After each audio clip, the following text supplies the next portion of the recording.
Oggi una ricetta siciliana, ovvero i pitoni messinesi. Dimenticate le chiacchiere, per questo carnevale preparate i famosi pitoni o pidoni messinesi. Un involucro sottile e croccante che racchiude un cuore filante di scarola, acciughe e tuma.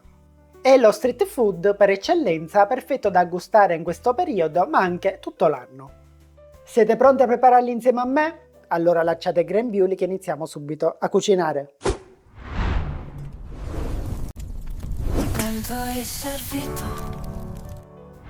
Allora iniziamo con la preparazione dell'impasto, quindi in una ciotola inseriamo 500 g di farina 00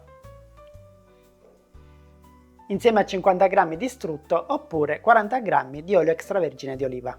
Con l'uso dello strutto però otterrete dei pitoni più croccanti. Poi aggiungo 10 g di sale. Il sale lo mettiamo subito perché tanto non ci va il lievito e quindi non va in contrasto. Poi vi suggerisco questo trucchetto, cioè aggiungere all'impasto 50 ml di vino bianco secco.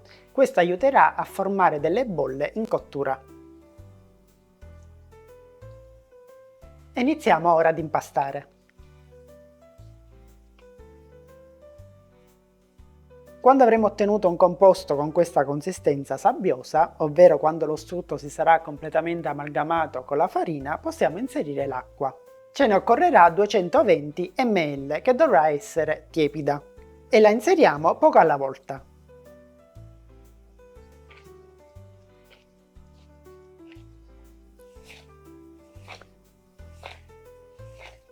Quando avremo ottenuto un panetto liscio e compatto, lo avvolgiamo nella pellicola trasparente e lo lasciamo riposare a temperatura ambiente per un'ora.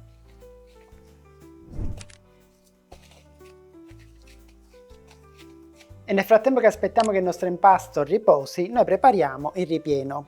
E per farlo ci servirà la scarola riccia, che deve essere ben lavata e ben asciutta. Per queste quantità io ne sto utilizzando 2 mazzi. Condiamo ora con sale, pepe e olio extravergine di oliva.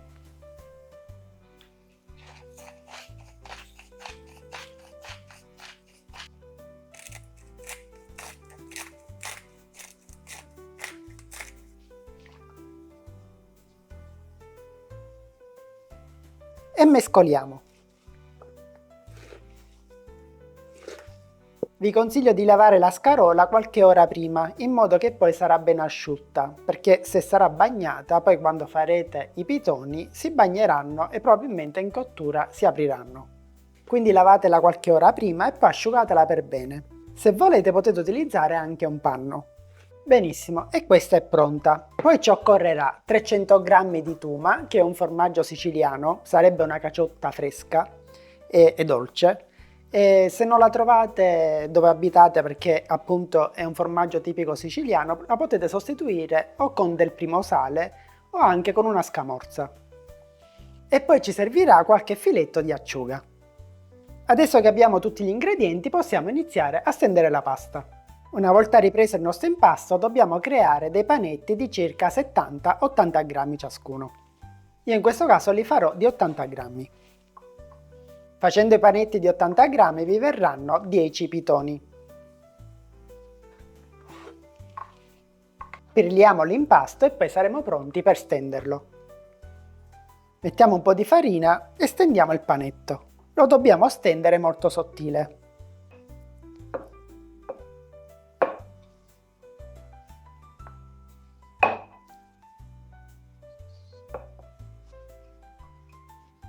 Come vedete abbiamo dato uno spessore molto sottile, giusto un paio di millimetri. E ora inseriamo un po' di tuma, un filetto di acciuga, che sminuzziamo in questo modo, dopodiché abbondante scarola. Siate generosi perché in cottura poi diminuirà il suo volume. Poi inseriamo ancora tuma e un altro po' di acciuga. E adesso chiudiamo il nostro pitone messinese a mezzaluna, sigillando per bene i bordi. E il primo è fatto, ripetiamo lo stesso procedimento per tutti gli altri. Dopodiché possiamo trasferirci ai fornelli per friggerli. In una pentola inseriamo abbondante olio di semi e facciamo raggiungere i 170 gradi. Una volta raggiunti i 170 gradi possiamo friggere i nostri pitoni messinesi. Li giriamo spesso e facciamo raggiungere la doratura desiderata. Basteranno pochi minuti. Come potete vedere, col trucchetto del vino si sono formate parecchie bolle sulla superficie dei nostri pitoni. Una volta pronti li scoliamo e li trasferiamo in un vassoio con carta assorbente.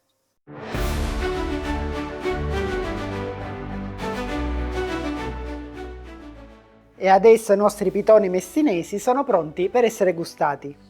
Pronto e servito!